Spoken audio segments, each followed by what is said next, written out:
അതാണ് ബൈജു, ഏറ്റവും പ്രധാനപ്പെട്ട കാര്യവും അത് തന്നെയാണ്. ഇന്ന് എപ്പോഴും ഈ തെരച്ചിലിനായി ഇറങ്ങുമ്പോൾ ഈ നദിയുടെ ഗതി മാറുന്ന ഒരവസ്ഥ നമ്മൾ കാണുന്ന പോലെയല്ല. അടിയൊഴുക്ക് വലിയ രീതിയിൽ എപ്പോഴും തെരച്ചിലിനെ ബാധിച്ചിട്ടുണ്ട്. ഇന്ന് അങ്ങനെ ഉണ്ടാകില്ല എന്ന് നമുക്ക് തീർച്ചപ്പെടുത്തി പറയാമെന്നാണ് ബൈജുവിന്റെ വാക്കുകളിൽ നിന്ന് മനസ്സിലാകുന്നത്. ഒപ്പം നേരത്തെ മനാഫ് സൂചിപ്പിച്ചതുപോലെ ഇന്നിപ്പോൾ സൈന്യത്തിന്റെ രീതിയിലുള്ള തെരച്ചിൽ, നേവിയുടെ തെരച്ചിൽ നടക്കുമെന്ന് പറയുമ്പോഴും ഈ നാട്ടുകാരുടെ അല്ലെങ്കിൽ പ്രദേശവാസികളുടെ കൂടി ഒരു സാമീപ്യം അല്ലെങ്കിൽ തെരച്ചിലൊരു സഹായം അവർ പ്രതീക്ഷിച്ചിരുന്നു. പക്ഷെ അതില്ല എന്നുള്ളത് അവർക്കൊരു സങ്കടം ഉണ്ടാക്കുന്ന കാര്യം കൂടിയാണല്ലേ. പ്രത്യേകിച്ച് ഈശ്വർ മാൽപ്പയെ പോലെയുള്ള ആളുകൾ ആ സംഘത്തിൽ ഉണ്ടാകണമെന്ന് അവർ ആഗ്രഹിക്കുന്നുണ്ട്.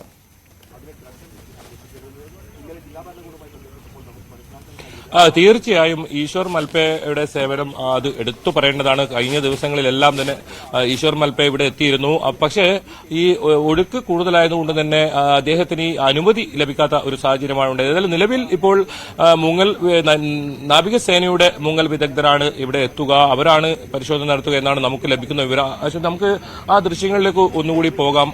നേരത്തെ നമ്മൾ കണ്ട മല ഇടിച്ചലിന്റെ ആ ദൃശ്യങ്ങളാണ് നമുക്ക് ഇപ്പോൾ കാണുന്നത്. അവിടെ ആ ടവറൊക്കെ അവിടെ കാണാം. മാത്രമല്ല നമുക്ക് ഈ കരയിലെ ഒരു ദൃശ്യം കൂടി കാണേണ്ടതുണ്ട്. നേരത്തെ ലക്ഷ്മണൻ എന്ന് പറയുന്ന ലോറിക്കാരുടെ പ്രിയപ്പെട്ട ലക്ഷ്മണൻ, അദ്ദേഹത്തിന്റെ കടയുണ്ടായിരുന്ന ഒരു സ്ഥലം, അതൊക്കെ വെറും ഒരു നിരപ്പായ സ്ഥലമായി മാറിയിരിക്കുന്നു. അവിടെ എന്തെങ്കിലും ഒരു വസ്തുക്കൾ ഉള്ളതായി ഒരു സൂചന പോലും ഇല്ലാത്ത രീതിയിൽ അവിടെയാണ് 8 പേരുടെ മൃതദേഹം ലഭിക്കുന്ന ഒരു സാഹചര്യമുണ്ടായത്. ഇനി അർജുൻ മാത്രമല്ല, അതിനൊപ്പം കന്നഡികരായ 2 പേർ കൂടിയുണ്ട്, ലോകേഷും ജഗന്നാഥും. അവരെയും കണ്ടെത്തേണ്ടതുണ്ട്. അതിനായുള്ള തിരച്ചിൽ കൂടിയാണ് നടത്തേണ്ടത്. എന്തായാലും ഹൈക്കോടതി കഴിഞ്ഞ ആഴ്ച ഈ കേസ് പരിഗണിച്ചപ്പോൾ വളരെ ശക്തമായി തന്നെ ഈ തെരച്ചിൽ പുനരാരംഭിക്കണമെന്നും 3 പേരെ, അതായത് കാണാതായ 3 പേരെയും കണ്ടെത്താനുള്ള ഈ നടപടി ഏതൊക്കെ രീതിയിലാണ് ഇതൊക്കെ തെരച്ചിലിന്റെ പുരോഗതി എന്നൊക്കെ അറിയിക്കണമെന്നും ഒക്കെ ഹൈക്കോടതി പറഞ്ഞിരുന്നു. ഇന്നലെ ഈ കേസ് 68ാമത്തെ കേസായാണ് ഇത് ഉണ്ടായിരുന്നത്. അതുകൊണ്ട് തന്നെ സമയം വൈകിയതുകൊണ്ട് ഈ കേസ് ഇന്നലെ പരിഗണിച്ചില്ല. അത് ഇനി ഏത് ദിവസത്തേക്ക് മാറ്റിവെച്ചെന്ന കാര്യം നമുക്ക് ഇന്നേ അറിയാൻ പറ്റുമോ. എന്തായാലും ഹൈക്കോടതിയുടെ നിരീക്ഷണം ഈ കാര്യത്തിൽ ഉണ്ട് എന്ന കാര്യത്തിൽ ഉറപ്പാണ്. ഏതായാലും വളരെ ഒരു ഇടവേളയ്ക്ക് ശേഷമാണ് ഇപ്പോൾ വീണ്ടും ഈ തെരച്ചിലിനായി ഇപ്പോൾ കർണാടക സർക്കാർ രംഗത്തിറങ്ങുന്നത്. ഏതായാലും ഇന്ന് ഈ സോണാർ ഉപയോഗിച്ച് ലോറി കൃത്യമായി ഏത് നിലയിലാണ് ലോറി ഉള്ളതെന്നൊക്കെ വിവരങ്ങൾ ഇന്ന് ലഭിക്കും. അതിനുശേഷം നാളെ ആയിരിക്കും ഊർജിതമായ ഒരു തെരച്ചിൽ ഉണ്ടാവുക എന്നാണ് നമുക്ക് മനസ്സിലാക്കാൻ സാധിക്കുന്നത്. ഈ ലോറി കരയിലേക്ക് എടുക്കുക, ലോറിയുടെ ക്യാബിനകത്ത് അർജുൻ ഉണ്ടോ എന്നതാണ് ഏറ്റവും പ്രധാനം. അത് തന്നെയാണ് ഈ രക്ഷാ ദൌത്യ സംഘങ്ങൾ മുൻകൈ കൊടുക്കുന്നതും. എന്തായാലും ഈശ്വർ മൽപ്പ അതാണ് അർജുനായുള്ള തെരച്ചിൽ ഗംഗാവലിപ്പുഴയിൽ ഇന്ന് പുനരാരംഭിക്കുമ്പോൾ നാവികസേന അങ്ങോട്ടേക്ക് എത്തുമ്പോൾ പ്രതീക്ഷ കൈവിടുന്നില്ല കുടുംബം എന്നുള്ളതാണ്. ആ ട്രക്കിനകത്ത് തന്നെ അർജുൻ ഉണ്ടാകും എന്ന പ്രതീക്ഷ അവർ വെക്കുന്നു. കാരണം നേരത്തെ മനാഫൊക്കെ പറഞ്ഞതുപോലെ ഏതെങ്കിലും രീതിയിൽ അർജുൻ അവിടെ നിന്നും ഒഴുകിപ്പോയിട്ടുണ്ടെങ്കിൽ എവിടെയെങ്കിലും പ്രദേശവാസികൾക്കടക്കം നേരത്തെ തന്നെ നിർദ്ദേശങ്ങളൊക്കെ നൽകിയിരുന്നു. ഇത്തരത്തിൽ ഏതെങ്കിലും മൃതദേഹം കിട്ടുകയാണെങ്കിൽ അറിയിക്കണം, അധികൃതരെ അറിയിക്കണം എന്ന രീതിയിൽ. ഒരിടത്തും മൃതദേഹം കണ്ടെത്താനായിട്ടില്ല, അർജുനെ കണ്ടെത്താനായിട്ടില്ല. അതുകൊണ്ട് തന്നെ ആ ട്രക്കിനകത്ത് തന്നെ അർജുൻ ഉണ്ടാകാം എന്ന പ്രതീക്ഷയിലാണ് ഇന്ന് തെരച്ചിൽ അവിടെ നടക്കുന്നത്. ബൈജു തുടരുന്നുണ്ട്. ബൈജുവിലേക്ക് ഞാൻ വരാം. ഇപ്പോൾ നമ്മൾ ദൃശ്യങ്ങളിൽ കാണുന്ന ഈ മൺകൂന, എത്രയോ ദിവസം നമ്മൾ തെരച്ചിൽ നടത്തുകയും മലയാളം മാധ്യമങ്ങളടക്കം അവിടെ എത്തി ക്യാമ്പ് ചെയ്തുകൊണ്ട് പ്രേക്ഷകരിലേക്ക് ഈ ദൃശ്യങ്ങളൊക്കെ എത്തിച്ചതുമാണ്.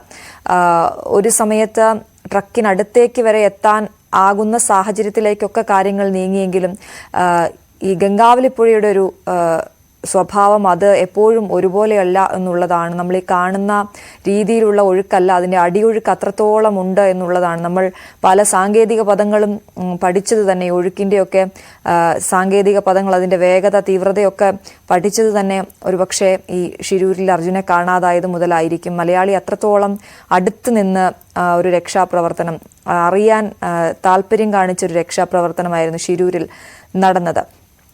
ബൈജു, ഈ ഇപ്പോൾ നമ്മൾ ദൃശ്യങ്ങളിൽ കാണുന്ന നദിക്കടിയിൽ രൂപപ്പെട്ടിരിക്കുന്ന ഈ മൺതിട്ട, അത് അവിടെ തെരച്ചിൽ നേരത്തെ നടത്തിയ പ്രദേശമാണല്ലോ. അപ്പം ഇന്നിപ്പോൾ 2 സ്ഥലങ്ങളാണ് ഏറ്റവും പ്രധാനമായും കേന്ദ്രീകരിക്കുന്നതെന്ന് നേരത്തെ മനാഫ് പറയുകയും ചെയ്തു. നമ്മൾ ഈ കാണുന്ന പ്രദേശം തന്നെയാണോ അത്? ഇപ്പോൾ നമ്മൾ ക്യാമറയിൽ പ്രേക്ഷകരുമായി പങ്കുവെച്ചുകൊണ്ടിരിക്കുന്ന ഈ പ്രദേശത്ത് തന്നെയാണോ നദിയിൽ തെരച്ചിൽ നടത്തുക?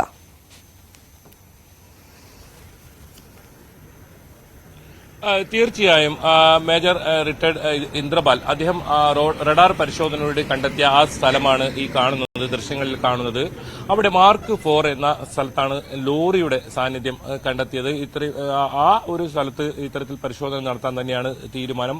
അതിന് സമീപത്തായി വലിയ തോതിലുള്ള ഈ നേരത്തെ ഞാൻ സൂചിപ്പിച്ച ലക്ഷ്മണൻ എന്ന് പറയുന്ന അദ്ദേഹത്തിന്റെ ഈ മണ്ണിടിച്ചിൽ മരണപ്പെട്ട അദ്ദേഹത്തിന്റെ കടയുടെ അവശിഷ്ട ഭാഗങ്ങളൊക്കെ അവിടെയുണ്ട്.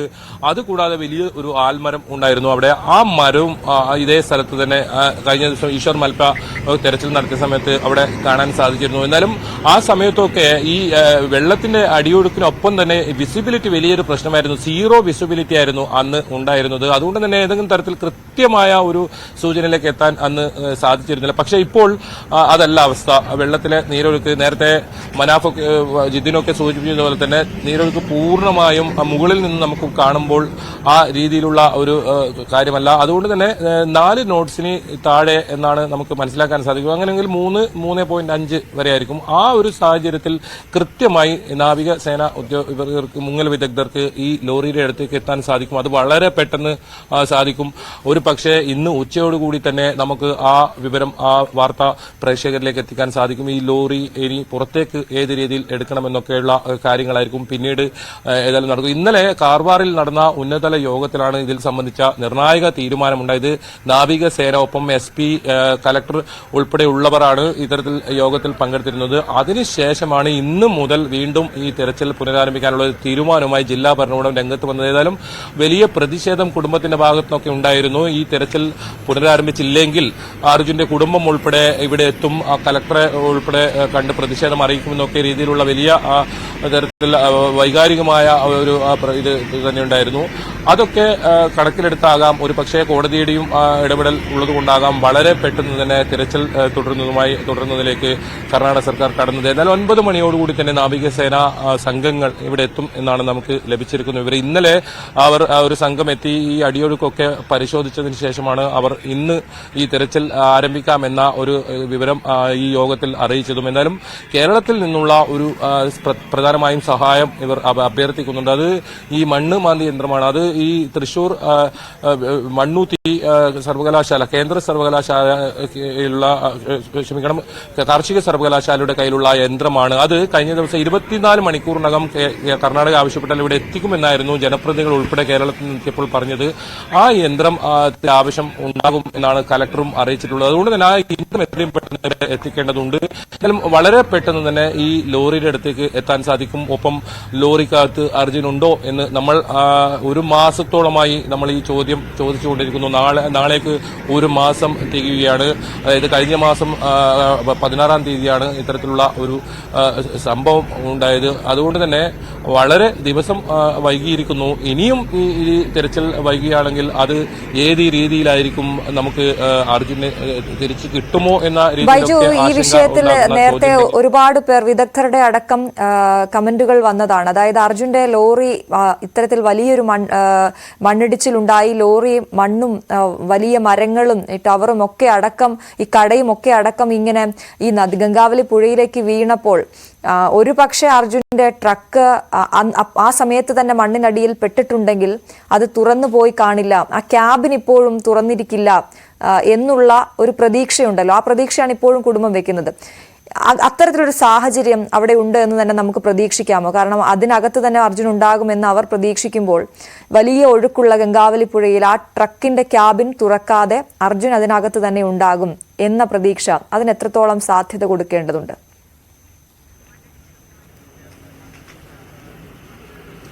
തീർച്ചയായും ജില്ലാ ഭരണകൂടത്തിന്റെ ഭാഗത്തു നിന്നും ഉള്ള ആ ഒരു നിഗമനം അതുതന്നെയാണ്. മാത്രമല്ല രക്ഷാ ദൌത്യ സംഘങ്ങളും വിലയിരുത്തുന്നത് ആ രീതിയിൽ തന്നെയാണ്. ഈ ട്രക്കിനകത്ത്, ഈ ക്യാബിനകത്ത് നേരത്തെ തന്നെ പുറത്തു വന്ന വിവരമാണ്, മറ്റൊരു ഡ്രൈവർ ഈ അർജുൻ ഈ വാഹനത്തിനകത്ത് കിടക്കുന്നത് കണ്ടതും അദ്ദേഹം വിളിച്ചുകൊണ്ടെത്തുമ്പോൾ താൻ ഇവിടെ അല്പനേരം വിശ്രമിച്ചിട്ട് മാത്രമേ യാത്ര ചെയ്യുന്നുള്ളൂ എന്ന് പറയുന്നതും ഒക്കെ നേരത്തെ വന്ന വിവരങ്ങൾ ആണ്. അതുകൊണ്ട് തന്നെ ട്രക്കിനകത്ത് ഈ ഉറങ്ങുന്ന സമയത്തായിരിക്കണം ഈ അപകടം സംഭവിച്ചതെങ്കിൽ ഇത് നമുക്കറിയാം അത്രത്തോളം ആധുനിക സംവിധാനമുള്ള ഒരു വാഹനമാണ് ബെൻസിന്റെ. ഏറ്റവും അത്തരത്തിൽ മാത്രമല്ല വലിയ തോതിൽ മരം ഒക്കെ ഇതിനകത്ത് ഉണ്ടായിരുന്നു. അതിലൊരു 4 or 5 മരങ്ങൾ മറ്റു തടി കഷ്ണങ്ങൾ മാത്രമേ ഇവിടെ നിന്ന് ഒരു 6 കിലോമീറ്റർ മാറി ഈ കിട്ടുന്ന സാഹചര്യം ഉണ്ടായത്. മറ്റ് മരങ്ങളൊക്കെ എവിടെ അതെന്ന ചോദ്യമുണ്ട്. അങ്ങനെയാണെങ്കിൽ ലോറിയുടെ അതേ സ്ഥാനത്ത് തന്നെ ആ മരങ്ങളും ഉണ്ടാകും.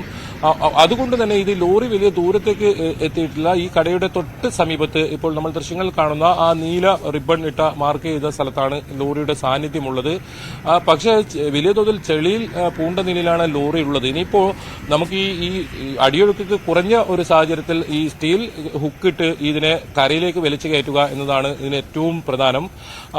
അതിനിടയിൽ തന്നെ ഈ മൺകൂനയിൽ ഏതെങ്കിലും തരത്തിൽ ആരെങ്കിലും ഈ നേരത്തെ ഞാൻ സൂചിപ്പിച്ചതുപോലെ 2 പേരെ കൂടി കന്നഡികരായ 2 പേരെ കൂടി കാണാതായിട്ടുണ്ട്.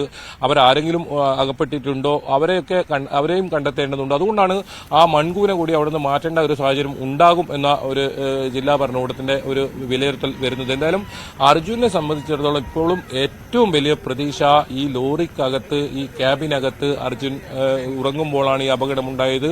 അങ്ങനെയാണെങ്കിൽ ഈ ക്യാബിനകത്ത് തന്നെ കുടുങ്ങിക്കിടക്കുന്ന നിലയിലായിരിക്കും അർജുൻ ഉണ്ടാവുക. ഏതായാലും ഇത്രയും 29 ദിവസമായിരിക്കുന്നു. അത് ഇനി ഏത് രീതിയിൽ നമുക്ക് അർജുനെ കാണാൻ പറ്റും?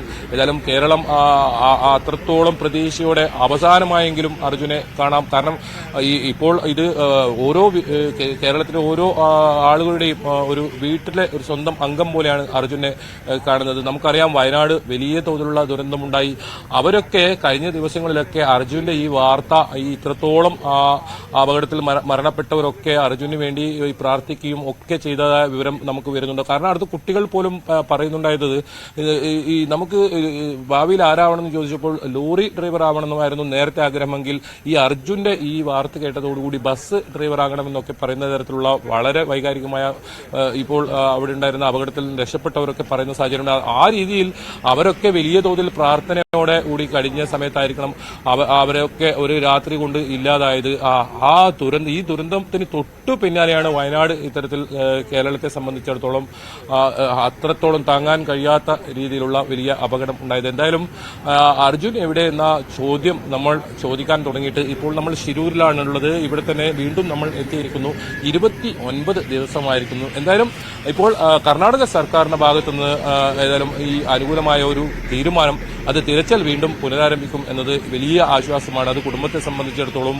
ഒപ്പം നമുക്ക് നേരത്തെ പറഞ്ഞതുപോലെ തന്നെ കേരളത്തിലെ ഒരുപാട് ആളുകൾ എന്താണ് ഇവിടെ ഈ സംഭവിക്കുന്നത്, ഏത് രീതിയിലാണ് അർജുനുള്ളത്, ഇതൊക്കെ അവർക്കും ആകാംക്ഷയുണ്ട്. അവരും വലിയ പ്രാർത്ഥനയിലൂടെയായിരുന്നു കഴിഞ്ഞ ദിവസങ്ങളിലെല്ലാം കഴിഞ്ഞത്. എന്തായാലും 9 മണിയോടുകൂടി തന്നെ ഈ തിരച്ചിൽ പുനരാരംഭിക്കും എന്നാണ് നമുക്ക് ലഭിക്കുന്ന വിവരം. ശരി, KV ബൈജു ആണ് ഷിരൂരിൽ നിന്നും തത്സമയം വിവരങ്ങൾ നൽകിയത്.